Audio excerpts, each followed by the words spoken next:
नमस्कार दोस्तों, स्वागत है आप सबका हमारी एजुकेशन क्लास में जिसका नाम है टेक्निकल फादर और मैं हूं आपके साथ दीपक चौहान।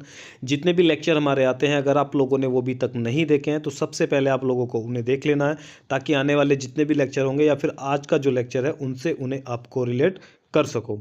आज का जो हमारा टॉपिक रहने वाला है वो हमारा टेस्टिंग से रिलेटेड रहने वाला है, जिसका नाम है इम्पैक्ट स्ट्रेंथ। जब भी कोई भी प्लास्टिक का प्रोडक्ट आप मैन्युफैक्चर करते हो, उसे मार्केट में भेजते हो, भेजने से पहले कुछ टेस्ट करने होते हैं ताकि जो प्रोडक्ट है वो आप लोगों का मार्केट में सरवाइव कर सके।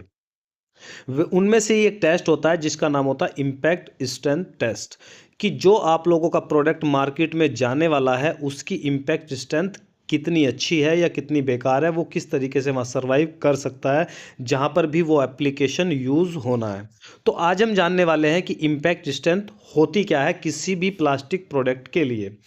इम्पैक्ट स्ट्रेंथ का मतलब क्या होता है? अचानक लगने वाला झटका। जब भी आप कोई प्लास्टिक का प्रोडक्ट यूज़ करते हो और उसमें अचानक झटका लग सकता है। झटका कैसे लगेगा? आप एक बोतल लेकर पानी की भरकर खड़े हो और ऊपर से वो गिर जाए, तो जैसे ही वो अचानक गिरेगी तो जो नीचे आपका फ्लोर होगा उसका जो झटका है वो उस बोतल को सहन करना पड़ेगा।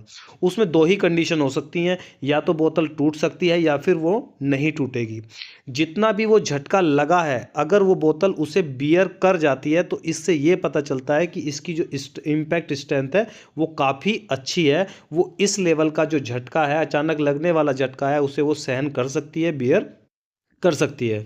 अगर वो टूट जाती है तो आप लोगों को ये पता लग जाएगा कि भाई इसकी जो इम्पैक्ट स्ट्रेंथ है वो अच्छी नहीं है। इम्पैक्ट को कोई भी प्लास्टिक मटेरियल बिना टूटे कितना सहन कर सकता है, ये उसकी इम्पैक्ट स्ट्रेंथ होती है। अगर मैं सिंपल लैंग्वेज की बात करूं तो प्लास्टिक को अचानक मारा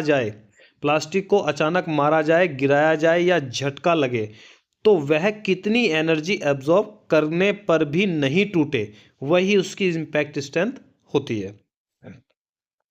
रियल लाइफ की जब हम एग्जाम्पल की बात करते हो, क्योंकि रियल लाइफ के जब आप एग्जाम्पल देखते हो तो आप लोग उनसे ज़्यादा सीखते हो। जैसे मोबाइल गिरने पर बैक कवर ना टूटे।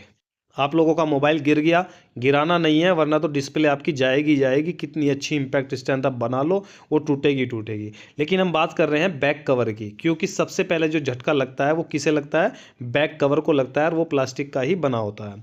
हेलमेट क्रैश में न टूटे। आप लोगों का हो सकता है गाड़ी का कभी एक्सीडेंट हुआ होगा, तो उस दौरान जो आप लोगों का हेलमेट है उसने आपको बचाया होगा। अगर उसने आप लोगों को बचा लिया तो समझो इसकी इम्पैक्ट स्ट्रेंथ अच्छी है, और नहीं बचाया तो उसकी इम्पैक्ट स्ट्रेंथ अच्छी नहीं है। इसलिए अच्छी कंपनी का हेलमेट ही आप लोगों को यूज़ करना चाहिए।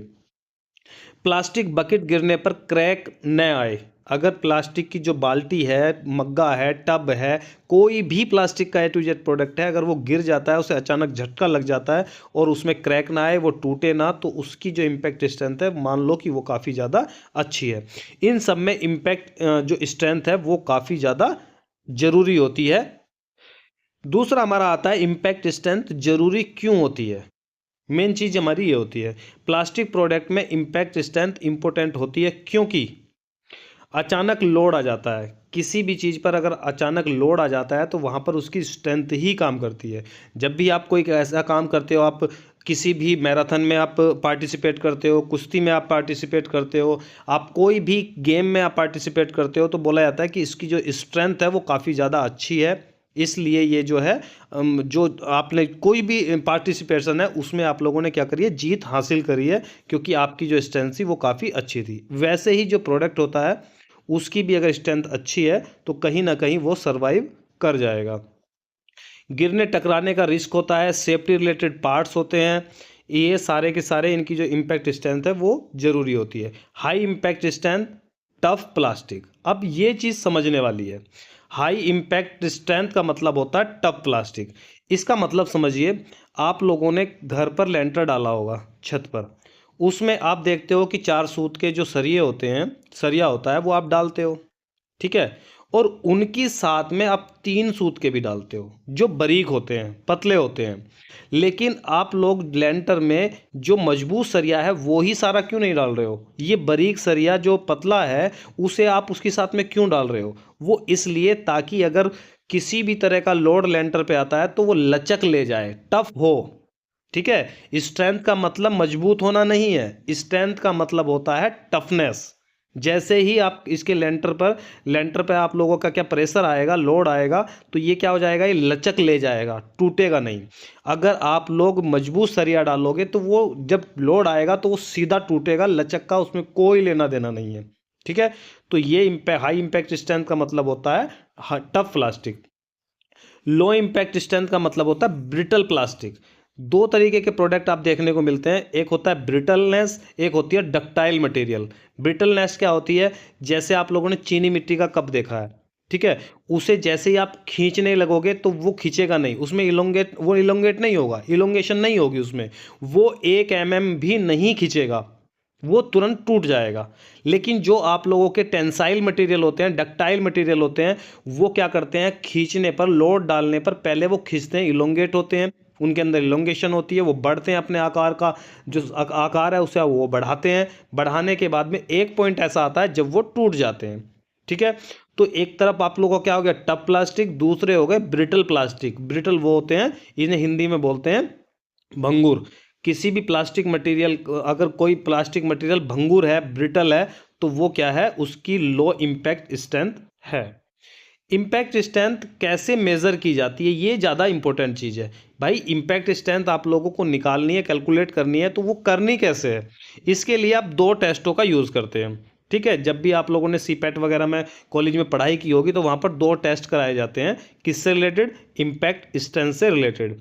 प्लास्टिक की इम्पैक्ट स्ट्रेंथ मेज़र करने के लिए मेनली दो टेस्ट किए जाते हैं। सबसे पहला होता है आइजोड इम्पैक्ट टेस्ट, दूसरा होता है चेरपी इम्पैक्ट टेस्ट। अब ये देखते हैं कि दोनों ये होते क्या क्या हैं। सबसे पहले हमें देखना है कि जो आइजोड इम्पैक्ट टेस्ट है वो क्या होता है। आइजोड इम्पैक्ट टेस्ट में आप इस तरीके का कुछ स्ट्रक्चर देख सकते हो, मशीन देख सकते हो। ये आप लोगों का क्या है, ये पॉइंट ऑफ इम्पैक्ट है। आइजोड टेस्ट के लिए एपरेटस है। ठीक है। हम क्या करते हैं, एक स्पेसिमेन बनाते हैं, बनाने के बाद में उसे 90 डिग्री पर खड़ा करते हैं। इसमें क्या होता है, उसे 90 डिग्री पर खड़ा किया जाता है और एक नोच बनाई जाती है। नोच समझते हो, एक सेकेंड मैं समझाता हूँ नोच क्या होती है। ये आप लोगों का कोई भी स्पेसिमेन होता है और इसे यहाँ से एक नोच बना दी जाती है। ठीक है। तो उसे बोलते हैं नोच। तो ये क्या करते हैं, इसे यहाँ पर माउंट कर देते हैं। माउंट करने के बाद में एक पेंडुलम होता है। ठीक है। और पेंडुलम क्या होता है, एक हाइट के द्वारा, एक हाइट से अचानक छोड़ा जाता है और वो सीधा आकर ये जो आप लोगों का स्पेसिमेन है, सैंपल है, इससे अगर वो टकराता है, और जैसे ही वो टकराएगा तो उसमें दो केस बनते हैं, या तो वो टूट जाएगा या फिर वो नहीं टूटेगा। अगर वो नहीं टूटता है तो जो कैलकुलेशन है वो हमें देखने को मिलती है मशीन में कि भाई ये इतना जो लोड है वो ले सकता है, बियर कर सकता है, इसलिए इसकी इम्पैक्ट स्ट्रेंथ इतनी है, यानी कि इतना ये सहन कर सकता है। आइजोड टेस्ट क्या है, आइजोड टेस्ट में प्लास्टिक सैंपल को वर्टिकल सीधा पकड़ कर रखा जाता है। सबसे पहले आप लोगों को याद रखना है, इसमें जो स्पेसिमेन होता है वो वर्टिकल होता है, खड़ा रखा जाता है 90 डिग्री पर। एक पेंडुलम हैमर से मारा जाता है। एक पेंडुलम होता है हैमर के आकार का, उसे अचानक छोड़ा जाता है और इस पर उसे मारा जाता है।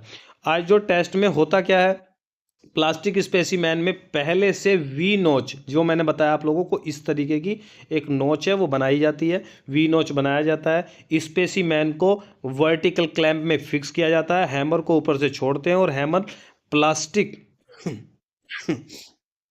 को आकर टकराता है, जिससे मशीन ये बताती है कि कितना लोड इसने बियर किया है। नेक्स्ट पॉइंट में मशीन बताती है प्लास्टिक ने कितनी एनर्जी एब्जॉर्व की है। जो एनर्जी हमारी पेंडुलम से आई थी, अब वो एनर्जी किसे मिल गई, वो एनर्जी मिल जाती है हमारे उस स्पेसिमेन को। मान लो कि मैंने आप लोगों को धक्का दिया, तो जब आप जिस चीज़ से जाकर टकराएंगे, वो एनर्जी जो मैंने आपको दी है, वो एनर्जी अगर आप किसी और चीज़ से टकराते हो तो वो एनर्जी आपसे होते हुए वो तीसरी चीज़ में ट्रांसफ़र हो जाती है। तो जो पेंडुलम की एनर्जी थी वो कहाँ पर ट्रांसफ़र हो गई, वो सीधी सी स्पेसिमेन में ट्रांसफ़र हो जाती है। तो उससे ये पता चलता है कि कितनी एनर्जी ये जो स्पेसिमेन है, प्लास्टिक है, वो एब्जॉर्व कर सकता है, उसे बियर कर सकता है।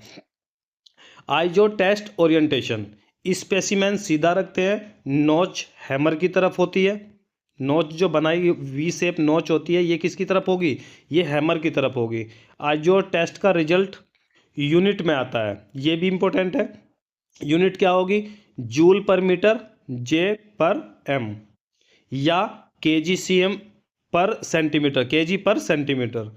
आइजोड टेस्ट ज़्यादा इस्तेमाल होता है इंजेक्शन मोल्डेड पार्ट्स के अंदर, प्लास्टिक कंपोनेंट इंडस्ट्री में।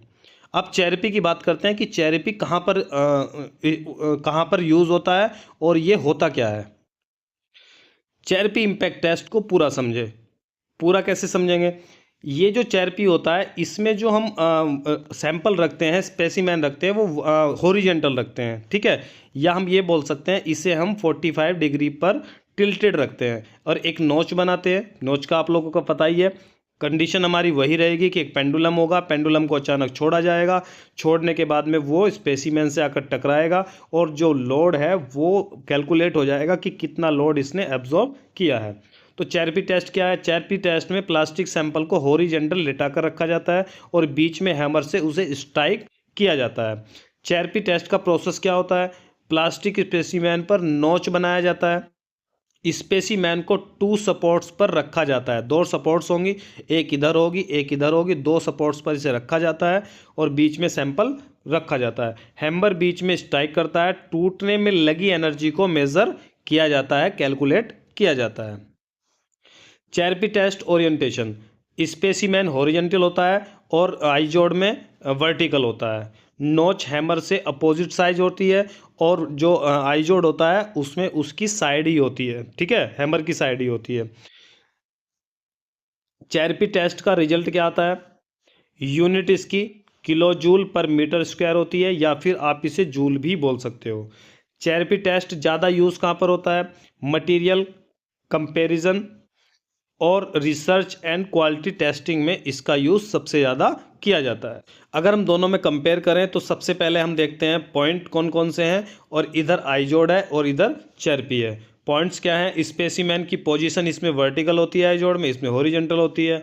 सपोर्ट की बात करें तो वन साइड फिक्स्ड होता है और दूसरे चेरेपी में 2 साइड फिक्स होता है।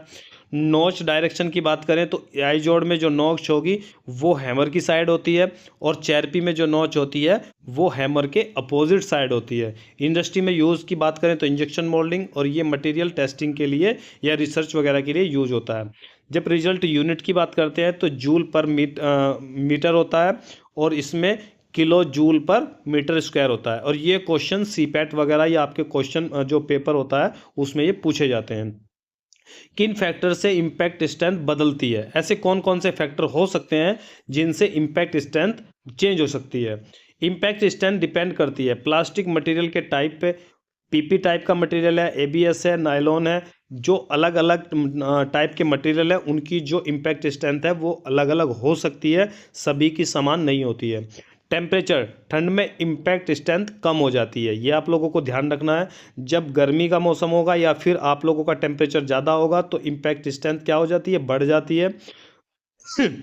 क्यों बढ़ जाती है? क्योंकि मैंने पहले ही बताया फ्लेक्सिबिलिटी, टफनेस। जब गर्म होगा मटेरियल तो वो क्या हो जाएगा, वो उसमें क्या फ्लेक्सिबिलिटी आ जाएगी। और जब ठंडा हो जाता है तो ये माना जाता है कि ठंड जो है उसमें लोहा भी टूट जाता है क्योंकि उसमें फ्लेक्सिबिलिटी कम हो जाती है या इम्पैक्ट उसकी कम हो जाती है।